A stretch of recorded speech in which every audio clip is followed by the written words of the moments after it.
Baba was a wonderful leader, showed his frailty as human being. Baba showed greediness. They bequeathed a war to us, the Yoruba. To me, there's nothing sacrosanct about one Nigeria. It's becoming a big for nothing country. And Nigeria is not one nation. We are nations. I will explain.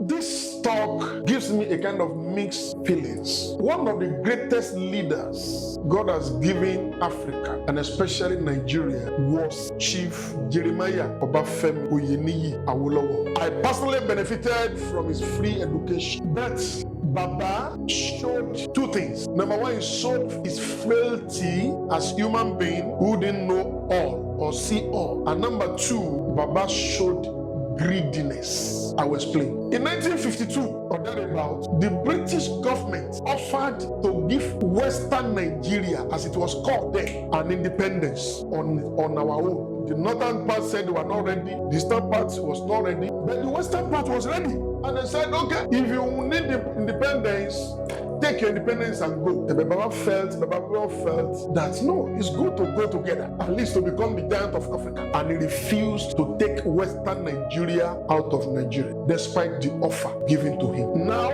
all the good work he did have been bastardized, destroyed, wasted.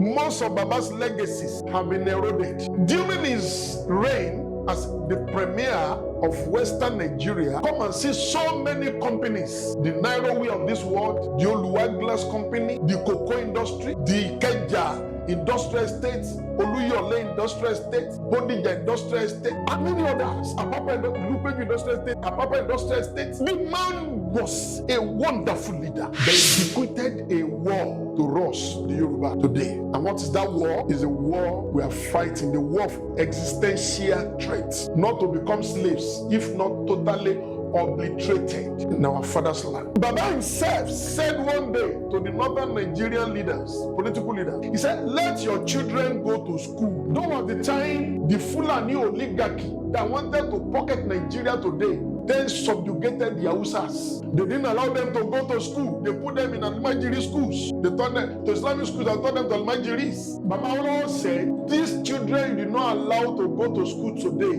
they will not allow your children to sleep tomorrow. As what he said not come to pass, can we sleep with our two eyes closed in Nigeria of today? And now, as the problem not being exported to the southern Nigeria, in today's Nigeria can travel with peace of mind in any part of this country, including the Yoruba land. Simply because Baba Awolowo, number one, couldn't see far into the future. He couldn't see far into today, being a human being. Then most importantly, because he's so political greediness, that the political greediness is he thought to be able to rule one Nigeria. He wanted to be the president of the most populous African nation or black nation on earth. It was due to his own political gain that he refused to let Western Nigeria have separate independence and have a sovereign state.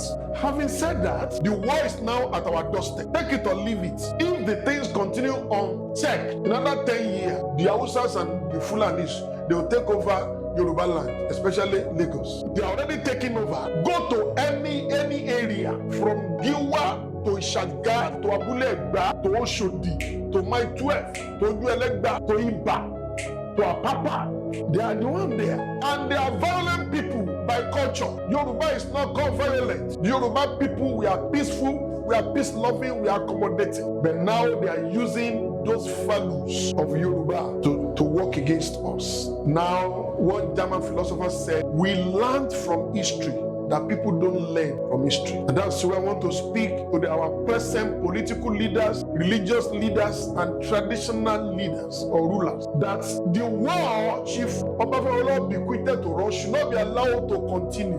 If actually we have the interest of our tribe, of our race, and of our children yet unborn at heart. They have been clamoring for independent Yoruba nation, as the Biafrans are also clamoring for independence. To me, there's nothing sacrosanct about one Nigeria. It's becoming a big for nothing country, and Nigeria is not one nation. We are nations. By nation, by nationality, from the Greek word, from where we have ethnicity, It means a nation means people that speak one language, that has one culture, that eat similar food and dress similarly. Can we say that of Nigeria? What do we have in common with the Awolowo'S? Our language is different, our dressing style is different, our food or cuisines are different. What do we have in common with the Igbos? And for Christ's sake, the Yorubas are over 60 million in population. The Northern Awolowo'S are over 55-70 million in population. The Igbo also have their own population. There are some countries in the world who are not to 1 million, who are not to 5 million, and they're independent nations, and they're doing well. Look at Israel, one of the giants in the world. Israel is less than 10 million in population. In landscape, Israel is not up to southwestern Nigeria. Maybe you combine your state, Ogun State, and Lagos State together, you have the state of Israel. Yet their citizens are doing well, the nation is doing well. So I want to appeal, I'm appealing to President Bola Tinubu, if he cannot